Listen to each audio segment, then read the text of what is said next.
প্রিয় দর্শক, সবাইকে শুভেচ্ছা জানিয়ে শুরু করছি এনটিভির নিয়মিত সাপ্তাহিক আয়োজন অন্যরকম গল্প। বরাবরের মতোই সাথে আছি আমি নুসরাত ইসলাম। অবিশ্বাস্য হলেও সত্য, সিরাজগঞ্জে এক যুবকের পেট থেকে বের করা হলো 23টি কলম। শুনে অবাক লাগারই কথা। প্রথমে যে কথাটি মাথায় আসে তা হলো এগুলি কি করে পেটে গেল। ডাক্তারদের মতে সিরাজগঞ্জের মোতালেব হোসেন কলেজে পড়ার সময় থেকেই মানসিকভাবে অসুস্থ হতে থাকেন। তারপরই বিভিন্ন সময় কলমগুলো খেয়ে ফেলেন তিনি। দেশে প্রথমবারের মতো অপারেশন ছাড়াই এন্ডোস্কোপির মাধ্যমে মোতালেব হোসেন নামে এক যুবকের পেটের ভেতর থেকে 23টি আস্ত কলম বের করেছেন চিকিৎসকরা। 2 দফায় অস্ত্রোপচার ছাড়াই মোট 23টি কলম বের করা হলো রোগীর পেট থেকে। এই অসম্ভবকে সম্ভব করে দেখিয়েছেন Sirajganj Shahid M Mansur Ali medical college and হাসপাতালের সার্জারি বিভাগের প্রধান doctor Zahidul Islam, consultant doctor Aminul Islam Khan ও সার্জারি বিভাগের একদল চিকিৎসক। আমি অসুস্থ ছিলাম, কলম গেছিলাম, ওগুলো ডাক্তাররা এখন বের করছে, এখন সুস্থ আছি এবং আমি বর্তমান ভবিষ্যতে ওগুলা নিষেধাজ্ঞা আছে। ওগুলার সমস্যা তো অনেক আগে পার হয়ে গেছে, ওগুলো তার খেয়াল নেই। ওটা হয়েছিল অন্য একটা দুর্ঘটনার কারণে, কারণ ওটা তো চলে গেছে, এখন ডাক্তার চিকিৎসা দিচ্ছে, এখন বর্তমান সুস্থ আছি। আমার ছেলে অসুস্থ, পেটের ব্যথা, খাইতো না, বমি করতো। তারপরে ওখানে এক হসপিটালে দেখালাম, ওনারা কিছু বলতে পারলো না। ওষুধ আনি খেলাম, এখানে মনসুর হসপিটালে নিয়ে আসলাম, নিয়ে আসার পরে পরীক্ষা করার পরে কলম খেয়েছে ধরা পড়ছি। ওনারা এন্ডোস্কোপি করে কলমটা বের করলো। এইটা হসপিটালে একটা আমি ধন্যবাদ দিলাম। সিরাজগঞ্জের বেলকুচি উপজেলার দৌলতপুর ইউনিয়নের মৃত আব্দুর রহমানের ছেলে মোতালেব হোসেন। তিনি 2000 সালে এসএসসি পাশ করে কলেজে ভর্তি হন। এরপর থেকেই তিনি মানসিক ভারসাম্যহীন হয়ে পড়েন। 1 বছর ধরে পেটের ব্যথায় ভুগছিলেন। বিভিন্ন চিকিৎসকের চিকিৎসা নিয়েও সুস্থ হতে পারেননি। গত 16ই মে মোতালেবের পেটের ব্যথা তীব্র আকার ধারণ করলে তাকে Shahid M Mansur Ali medical college and হাসপাতালে নিয়ে আসা হয়। এ সময় সার্জারি বিভাগের চিকিৎসকরা এন্ডোস্কোপি করে পেটের ভেতরে বেশ কয়েকটি কলম শনাক্ত করেন।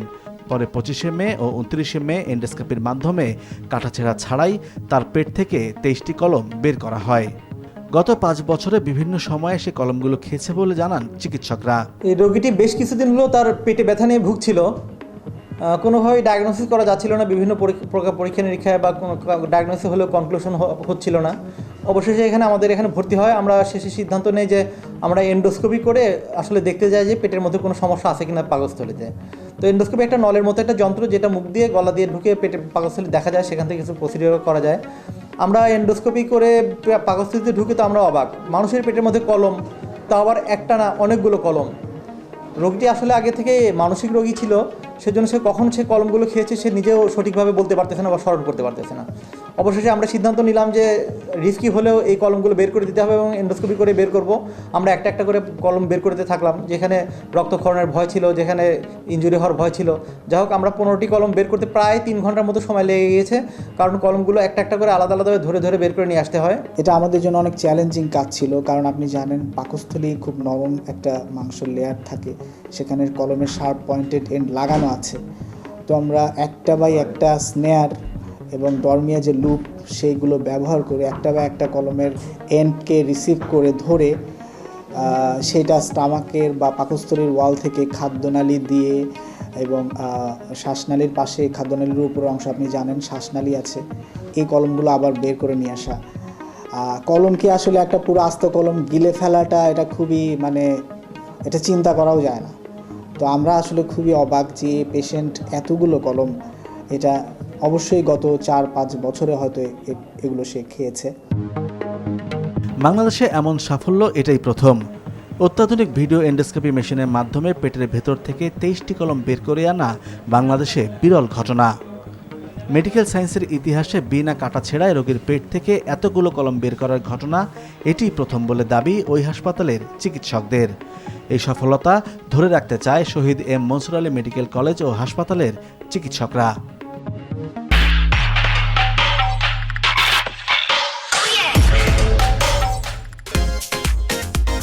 ছিলেন নিঃস্ব, রিক্ত, দাঁড়ে দাঁড়ে ঘুরেও সাড়া পাননি কারোরই, বরঞ্চ জুটেছে লাঞ্ছনা আর বঞ্চনা। বাবা ছিলেন চট্টগ্রাম বন্দরের সাধারণ কর্মচারী। বাবার পেনশনের সামান্য টাকা দিয়েই উদ্যোক্তা হিসেবে নাসিরের যাত্রা শুরু। নিঃস্ব সেই সৈয়দ নাসিরের গড়ে তোলা প্রতিষ্ঠানে এখন শ্রমিক কর্মচারীর সংখ্যা ১৪০০। প্যাকেজিং শিল্পে গড়ে তুলেছেন দেশের প্রথম পরিবেশ বান্ধব রোবটিক্স অ্যান্ড মেকানিক্স কারখানা।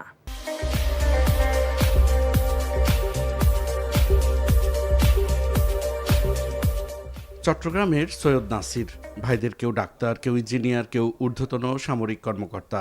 আমার বাবা চট্টগ্রাম বন্দরের ছোট্ট একজন কর্মচারী ছিলেন, কিন্তু তার স্বপ্ন ছিল তার ছেলেগুলোকে নিয়ে ডাক্তার বানানো, ইঞ্জিনিয়ার বানানো, সিএসপি অফিসার বানানো। এবং তিনি তার অন্যান্য ছেলেগুলোকে বড় বড় ডাক্তারও বানিয়েছেন, ইঞ্জিনিয়ারও বানিয়েছেন, আর্মি অফিসারও বানিয়েছেন। কিন্তু আমি যেহেতু পড়ালেখায় ভালো ছিলাম না, আমি ব্যবসায় আসলাম এবং উনির অবসরের লক্ষাধিক টাকা নিয়েই শুরু করলাম। তা আপনাকে বললাম যে ম্যানুফ্যাকচারিং বিজনেসে লক্ষাধিক টাকা কোনো টাকাই না। তো কিন্তু আব্বার মধ্যে এই যে একটা স্বপ্ন ছিল যে ছেলেকে ডাক্তার, ইঞ্জিনিয়ার বানানো, কিন্তু উনির মধ্যে কখনো স্বপ্ন ছিল না তার ছেলেকে ব্যবসায়ী বানানো। এটা বাংলাদেশের 99% বাবা মার ক্ষেত্রেই প্রযোজ্য। তারা ছেলে মেয়েদেরকে ডাক্তার, ইঞ্জিনিয়ার বানাতে চায়, ব্যবসায়ী বানাতে চায় না, কারণ এই জার্নিটা অত্যন্ত কঠিন জার্নি। পরিবার চাচ্ছিল না যে আমরা ব্যবসা করি। দুই, আমাদেরকে পরিবার ভালো চোখে দেখতো না আমরা যারা ব্যবসা করি। ঠিক সমাজ, আমাদের যারা বন্ধু, আমার যারা ক্লাসমেট ছিল, ডাক্তার হয়েছে, ইঞ্জিনিয়ার হয়েছে, ভালো স্টুডেন্ট, বিসিএস অফিসার, তারা আমাদেরকে অবমূল্যায়ন করতো। এই এই এই জায়গাটাতে আমরা মনটাকে খুব ছোট করে থাকতাম। কিন্তু এখন নাওএডেজ আমরা মনে করি যে তারা তাদের জায়গায় সফল, আমরা আমাদের জায়গায় সফল। আর আমাদের এই সফলতার পিছনে যে দুঃখের গাথা, যে দুঃখের গল্প, সেই গল্পটা আসলেই মর্মান্তিক। 90 দশকের গোড়ার দিকে তাই চাকরির সন্ধানে ঢাকায় আসেন। ট্রেনিং পরিচয় একটি রং প্রস্তুতকারী প্রতিষ্ঠানের জ্যেষ্ঠ এক কর্মকর্তার সাথে। তার উৎসাহেই উদ্যোক্তা হিসেবে সূচনা হয় পথ চলার। 1 লাখ টাকা বাবার আর ভগ্নিপতির 2.5 লাখ টাকা। ব্যাংকের দুয়ারে দুয়ারে ঘুরেছিলাম, কেউ লোন দিচ্ছে না, কোনো কোলাটারাল নাই। তো কোলাটারাল, চাকরিজীবীর ছেলের কোলাটারাল করতে হবে। ফলে আমার জীবনের শুরুর সেই দুঃসহ অভিযানের সবচেয়ে বড় সাপোর্টার ছিলেন, যার থেকে আমি পেয়েছিলাম সাপোর্ট, তিনি নাম হচ্ছে শামসুদ্দোহা খোকা। তো তার কথা আজকে কৃতজ্ঞতার সহিত স্মরণ করছি। সেই রকম পরিস্থিতি থেকে বর্তমানে আমার এখানে আমার চট্টগ্রাম ফ্যাক্টরি, আমার বিসিক ইন্ডাস্ট্রিয়াল এস্টেটের ফ্যাক্টরি, কিউপেল, এবং আজকে যেখানে বসে আমরা কথা বলছি এটার নাম হচ্ছে এক্সক্লুসিভ ক্যান।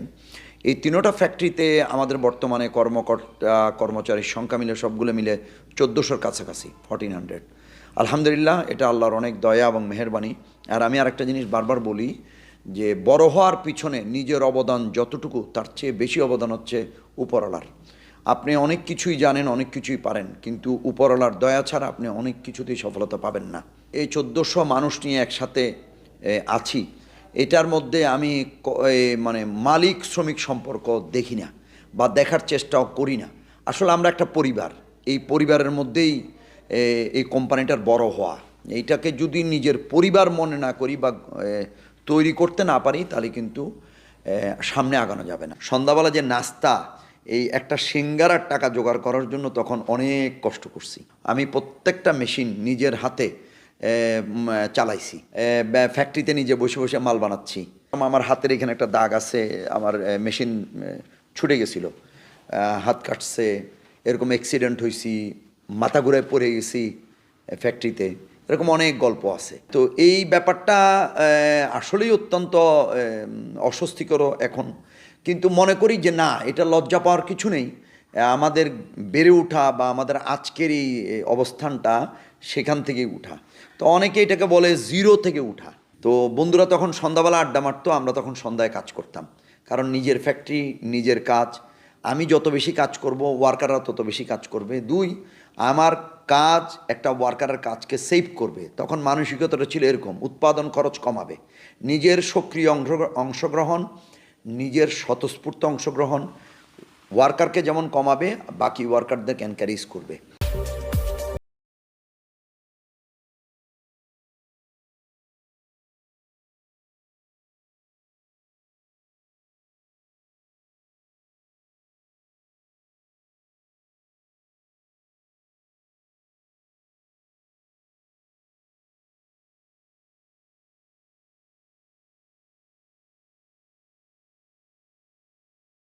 এর একটি গল্প বলি আর কি। লোনের জন্য গিয়েছিলাম, তো লোন তো জিএম সাহেবের ব্যবহারে মনে হচ্ছে লোনের জন্য আসিনি, এসেছি উনির কাছে হাত পাততে, এবং উনি যেই রকমভাবে দূর দূর করে তাড়িয়ে দিলেন 5 লাখ থেকে CC cash credit loan 1 lakh বাড়ানোর। তো ওই অপমান অনেক দিন আমার সমস্ত কর্ম উদ্যমতা নষ্ট করে দিয়েছিল। একটা কোম্পানিতে গিয়েছিলাম অর্ডারের জন্য, তো তখন আমরা খুব ছোট ফ্যাক্টরি ছিলাম, ওয়ার্ক অর্ডারের জন্য দৌড়াচ্ছিলাম আর কি। তো উনির অ্যাটিটিউডটা ছিল আমরা ভিক্ষা করতে এসেছি। তো ওই রকম পরিস্থিতিতে সেলসম্যানশিপকে ওই জায়গা থেকে আমরা এখানে আসছি, যখন কাজের জন্য গিয়ে মনে হচ্ছিল ভিক্ষা করতে এসেছি। সাফল্যের ধারাবাহিকতায় সৈয়দ নাসিরের শ্রম এবং পরিবেশ বান্ধব অনন্য এই কারখানা এখন নজর কেড়েছে দেশি বিদেশি গণমাধ্যমের।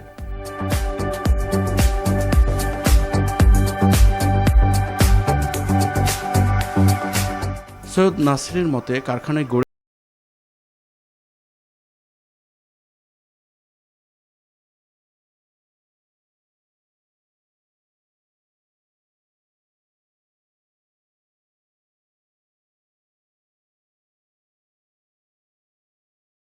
Lot of machines, you have a lot of establishment, but you don't have a good resource of people. আপনি কিন্তু কিচ্ছুই করতে পারতেন না। ইংলিশে একটা কথা বলে, man behind the machine is very important. So এই অ্যাকাউন্টস বা আমাদের সংস্কৃতিতে মানব সম্পদকে, মানে আমরা যেটাকে শ্রমিক শ্রেণী বলি, তাদেরকে অ্যাসেট হিসেবে দেখা হয় না, বাট আমি মূল্যায়ন করি দে আর মাই বিগ অ্যাসেট।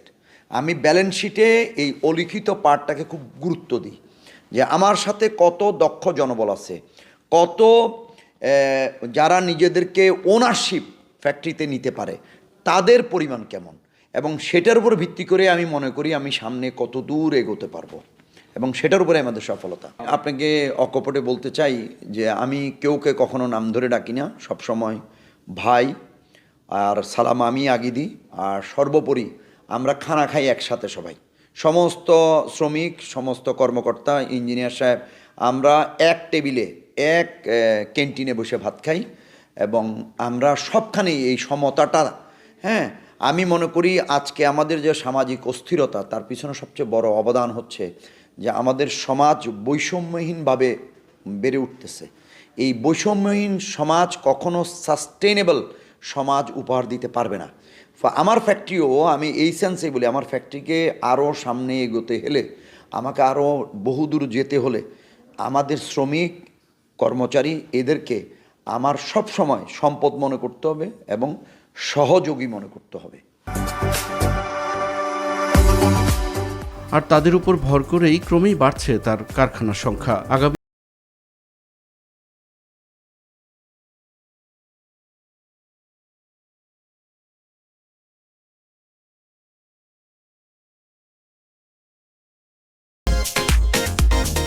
টিপু সুলতানের তলোয়ার, যা নাকি ঝলসে উঠেছিল ব্রিটিশ শাসনের বিরুদ্ধে, এই উপমহাদেশে ইতিহাস সৃষ্টি করেছিল তার শৌর্য বীর্য নিয়ে। সেই তলোয়ার রাখা ছিল লন্ডনে, আর সম্প্রতি নিলামে উঠেছিল। দেখে আসি সেই তলোয়ারের নিলামের খবর।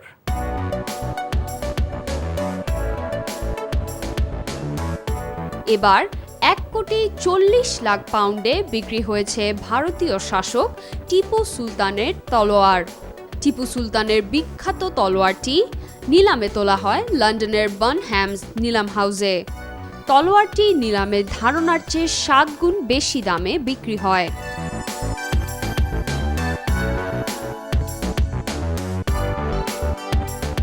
টিপু সুলতান 1782 সাল থেকে 1799 সাল পর্যন্ত ভারতীয় উপমহাদেশের দক্ষিণের মহীশূর রাজ্যের শাসক ছিলেন। নিজের রাজ্য রক্ষায় তিনি এতটাই পরাক্রম দেখিয়েছেন যে টাইগার অফ মহীশূর উপাধি পেয়েছিলেন।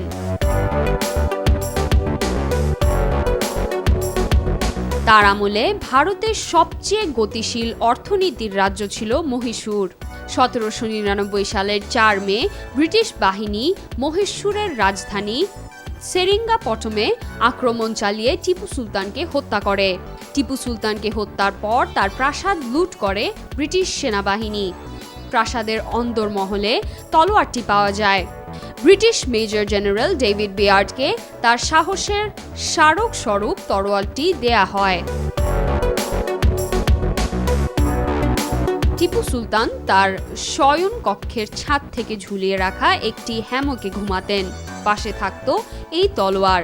বার্নহ্যামসের সিইও বলেন, এখনও টিপু সুলতানের সাথে যুক্ত যেসব অস্ত্র ব্যক্তি মালিকানায় রয়েছে সেগুলোর মধ্যে সবচেয়ে বড় এবং দর্শনীয় এই তলোয়ারটি। অনেক ফেস্টিভ্যালই তো আপনাদের দেখিয়ে থাকি আমরা, এবারে দেখাবো বান ফেস্টিভ্যাল। রুটি নিয়ে এত বড় আয়োজন দেখে অবাকই হতে হয়, কি ছিল না এতে। অসংখ্য মানুষের উপস্থিতিতে বান প্যারেড, বান নিয়ে প্রতিযোগিতা আর নানা ধরনের বিষয় নিয়ে আনন্দে মেতে ওঠেন উপস্থিত দর্শনার্থীরা। 3 বছর করোনার কারণে বন্ধ থাকার পর আবারও ফেরত এসেছে অদ্ভুত উৎসব হংকং বান ফেস্টিভ্যাল। বছরের পর বছর ধরে চলে আসা এই উৎসবটি শুরু হয়েছিল 1978 সালে। তবে একটি দুর্ঘটনার কারণে বন্ধ হয়ে যায় এই ফেস্টিভ্যালটি।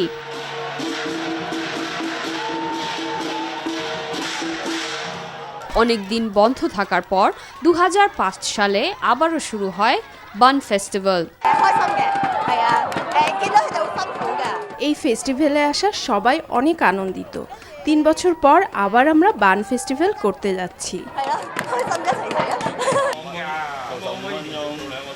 হংকংয়ের ছোট্ট একটি আইল্যান্ডে হয় এই ফেস্টিভ্যালটি। এতে কয়েকশো রুটি দিয়ে ঢাকা একটি টাওয়ার থেকে রুটি পেড়ে আনার প্রতিযোগিতার পাশাপাশি আয়োজন করা হয় ড্রাগন নাচ ও শোভাযাত্রা সহ বিভিন্ন প্রদর্শনীর।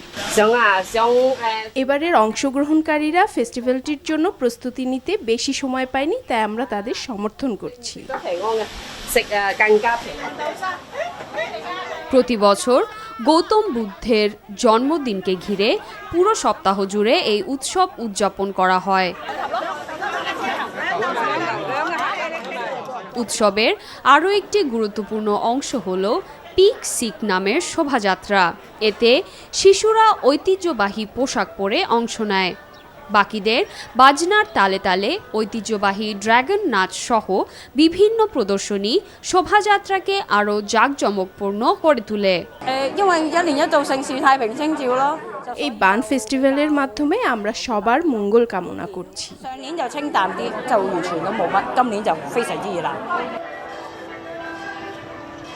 এবছর এ উৎসব উপভোগ করতে দ্বীপটিতে জড়ো হন প্রায় 50,000 দর্শনার্থী।